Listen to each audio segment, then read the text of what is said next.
En Jiquilpan, Michoacán existe un pequeño bosque al cual se le conoce como el Bosque de los Perdidos. Alguna vez fue un sitio de paz y convivencia.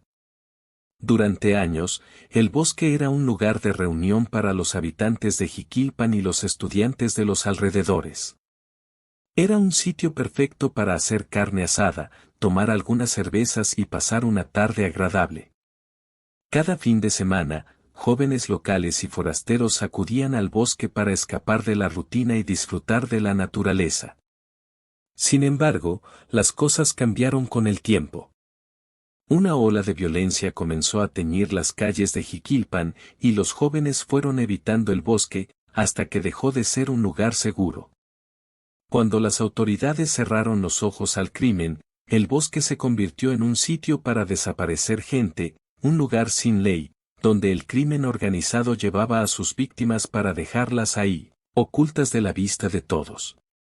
Con cada desaparición, la atmósfera del bosque se volvía más pesada, como si absorbiera el horror y el dolor de quienes se perdían en él. La violencia alcanzó tal nivel que, eventualmente, el ejército tomó la decisión de cerrar el acceso al bosque por completo. Durante meses, las patrullas vigilaron la zona, y aunque las desapariciones cesaron, los soldados comenzaron a experimentar fenómenos inexplicables. Decían escuchar lamentos, gritos de ayuda y susurros que parecían ir de la nada. Incluso los soldados más duros se rehusaban a patrullar de noche, convencidos de que el bosque estaba maldito. Finalmente, tras meses de vigilancia, el gobierno retiró a los soldados, y el bosque quedó sellado, prohibido para todos. El tiempo pasó, y la gente se acostumbró a la idea de que el bosque de Jiquilpan era un lugar prohibido, un territorio oscuro donde los vivos no debían entrar. Las historias de los soldados se volvieron leyendas, y ni los habitantes locales ni los mismos criminales osaban acercarse. El bosque estaba muerto y al mismo tiempo vivo, cubierto de un silencio opresivo. Pero un grupo de jóvenes del Tecnológico de Jiquilpan decidió aventurarse en el bosque una noche.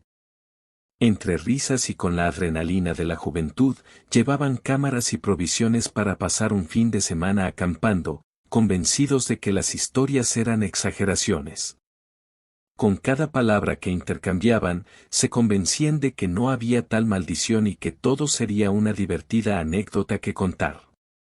Vamos, es solo un bosque, decía Manuel, líder del grupo, animando a sus amigos. Nos quedaremos hasta el domingo y saldremos con el video más épico. Sus amigos rieron, confiados. Pensaban que los gritos y lamentos no eran más que eco de historias viejas. Sin embargo, lo que parecía un simple juego pronto se convirtió en una pesadilla. La primera noche transcurrió en calma. Montaron las tiendas de campaña, hicieron una fogata y, entre risas y bromas, recordaron las historias de terror sobre el bosque. El ambiente era agradable, y no sentían más que un leve nerviosismo, esa adrenalina que se experimenta al estar en un sitio prohibido. Pero, cuando el reloj marcó la medianoche, algo en el bosque pareció cambiar. El aire se volvió espeso, y el ambiente, antes amigable, se transformó en algo denso y oscuro. Uno de los chicos, Ricardo, se apartó del grupo para grabar tomas del lugar. Pasaron algunos minutos antes de que los demás se dieran cuenta de que estaba tardando demasiado. La noche estaba en completo silencio, sin señales de Ricardo. Seguro está intentando asustarnos, bromeó Manuel, aunque su voz temblaba. Lo buscaron con linternas y lo llamaron, pero el eco de sus voces era lo único que escuchaban de regreso. No había rastro de él. Convencidos de que estaba jugando una broma pesada, decidieron esperar en el campamento, pensando que tarde o temprano aparecería. Pero la noche avanzó, y el miedo se apoderó de ellos. Al día siguiente, con la primera luz del amanecer, buscaron a Ricardo nuevamente, recorriendo cada rincón cercano al campamento. No había huellas, ni indicios de que hubiera estado allí. Era como si se lo hubiera tragado la tierra. A pesar del miedo creciente, el grupo decidió quedarse una noche más, seguros de que su amigo los estaba probando. Sin embargo, la segunda noche, el pánico aumentó. Alrededor de la medianoche, fue el turno de Adriana de desaparecer. Sin previo aviso, se levantó de su lugar en la fogata y, sin decir una palabra, comenzó a caminar hacia la oscuridad del bosque. Sus amigos la llamaron, pero Adriana avanzaba en silencio, como si estuviera en un trance. Cuando intentaron alcanzarla, la oscuridad la devoró por completo. El miedo era incontrolable. Manuel y Luis intentaron usar sus teléfonos para pedir ayuda, pero no había señal. Desesperados, tomaron sus cosas y decidieron salir del bosque. Sin embargo, cuando intentaron regresar al camino por el que habían llegado, algo extraño ocurrió. Cada ruta que tomaban los llevaba de vuelta a la misma zona donde habían acampado. Durante horas caminaron en círculos, atrapados en un laberinto sin salida. El bosque parecía haberse transformado en una prisión viva, una trampa que los arrastraba de regreso cada vez que creían haber encontrado el camino. El sol se ocultaba, y ellos volvían, sin saber cómo, al lugar donde estaba su campamento, frente a una estructura que no recordaban haber visto antes, una casa de piedra abandonada y cubierta de musgo. Esto no estaba aquí antes. Susurró Manuel, sintiendo un frío que le helaba el cuerpo. La casa de piedra parecía antigua, con ventanas rotas y paredes ennegrecidas. Aunque sabían que no debían entrar, algo en el lugar los llamaba, como si una fuerza invisible los empujara hacia la entrada. Con cada paso que daban, sentían como sus cuerpos se volvían más pesados, como si algo los estuviera envolviendo. Entraron, y la oscuridad en el interior era tan densa que las linternas apenas iluminaban unos pasos adelante. De las paredes colgaban viejas fotografías, rostros pálidos que parecían seguirlos con la mirada. El ambiente olía a tierra mojada, a descomposición, a algo antiguo y olvidado. Apenas se adentraron en la casa, escucharon pasos que resonaban en los pasillos y susurros que parecían venir de todas partes. Los nombres de cada uno comenzaron a ser pronunciados desde diferentes rincones, con voces que parecían a la vez familiares y distantes. Fue entonces cuando Luis, temblando, decidió regresar a la puerta, convencido de que todo era un mal sueño. Pero la puerta no estaba. La entrada por la que habían pasado segundos antes ahora era una pared sólida, sin salida alguna.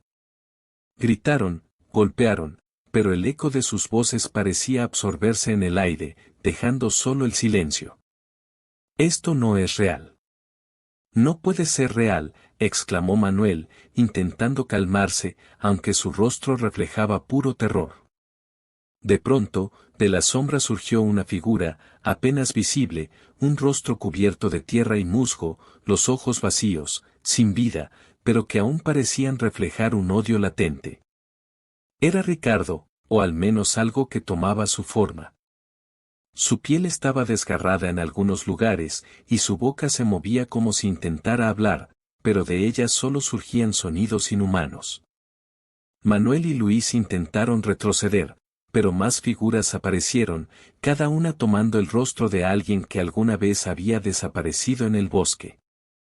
Eran como cadáveres ambulantes, espectros atrapados en un ciclo de sufrimiento eterno, sus ojos sin vida fijos en ellos, sus manos alargadas como garras extendiéndose hacia sus cuerpos. El bosque se convirtió en un caos de susurros y gritos. Los chicos intentaron huir, corriendo de un lado a otro, pero cada pasillo de la casa los devolvía al mismo lugar, como si el espacio estuviera doblado sobre sí mismo, atrapándolos en una pesadilla infinita. Cada puerta que abrían los llevaba a una habitación donde podían ver a más personas, jóvenes y adultos, todos aquellos que habían desaparecido en el bosque, atrapados, sus cuerpos reflejando la misma desesperación. Finalmente, en medio del horror, la cámara cayó al suelo, capturando los últimos momentos de gritos y súplicas de los chicos, mientras las sombras se cerraban sobre ellos. llevándoselos a las profundidades del bosque de las que jamás podrían regresar. Cuando las autoridades encontraron la cámara semanas después, no había señal de los chicos. Solo las grabaciones mostraban los minutos finales de terror absoluto, los gritos apagados en la oscuridad y el último registro de sus rostros desfigurados por el miedo. La gente del pueblo, horrorizada por lo que vio en las grabaciones, se mantuvo alejada del bosque, convencida de que albergaba algo peor que la muerte misma. Desde entonces, nadie ha tenido el valor de entrar al bosque. Los habitantes que viven cerca afirman que, en noches sin luna, aún se escuchan los lamentos y gritos de auxilio de aquellos que jamás lograron escapar.